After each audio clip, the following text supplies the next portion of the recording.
Welcome back, everyone. The kids are heading back to school, so it's the perfect time to talk with your children about bullying, how to prevent it, and what to do if your children is the victim or one of your children is a victim. Heaton Ramsay is the author of the children's book, Will You Be My Friend?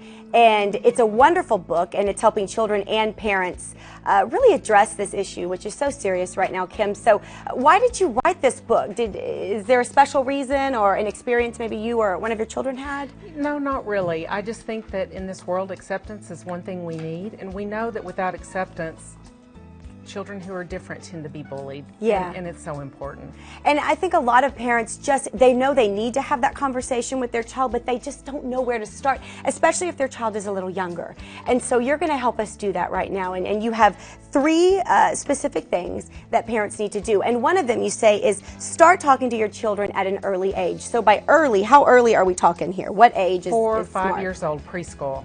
Before they ever go to school? Absolutely, yes. And how do you begin the conversation? How do you make it make sense to them? Well, I will say that I think the book that I wrote will help do that, because this book uses animals. It's easy for kids to understand. They love the pictures, they can relate to them, and all of these little creatures are different. And Marley Mouse, the star of the book, accepts these little creatures for who they are. They're like telling her, well, I'm not the same as you. And she's like, I don't care, will you be my friend anyway? So it's a great segue for kids. Oh, yeah, and that's a good way to read the book and then maybe translate that into their everyday life, or maybe something they may experience when they go to school, and how would little mouse deal with it? Yes, you know? Exactly. Okay, you also say parents and caregivers, we have to be an example to our children. Now, I think this is difficult for parents sometimes, because they say, well, I'm not on the playground. How can I be an example as an adult when it comes to not being a bully, or how to react if someone's bullying me? So how do you do that? How do you set a good example? It all goes back to treating everyone with kindness and respect. So how you talk to people when you're driving, or how you talk to people when you're in the grocery store. You can be anywhere. Those children are watching you.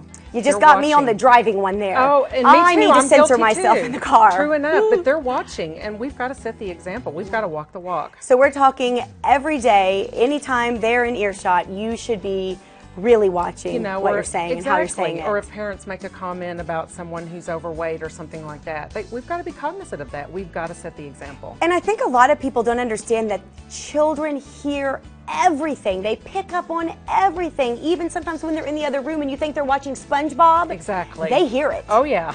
And they say it later. They do. You're so right. Okay, you also say teach them, and you talked about this in your book, teach children to befriend others who are different from them. How do you do that? How do you teach that?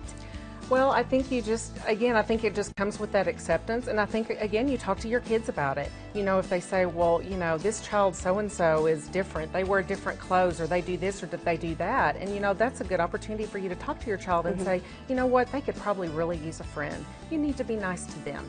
Right. You know? That makes sense, because, again, as a child, I think automatically they think they're supposed to go with people that are like them, so you really have to change their thinking.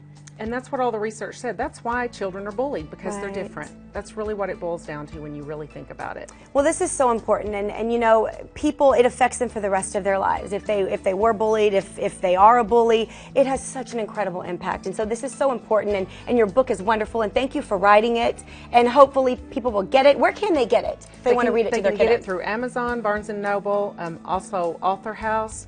And I do have a website as well. Okay. It's willyoubemyfriend.net. So if you want to just learn a little bit more about it, you can look on there. I want to learn a little more about it right now. And guess what? Someone is getting this book. Just give us a call, 470-5222, ninth caller. It's yours, and you can read it to the special kids in your life this weekend before school starts. Thank you, Kim. Thank you. Good stuff. Appreciate you being here. Thank you.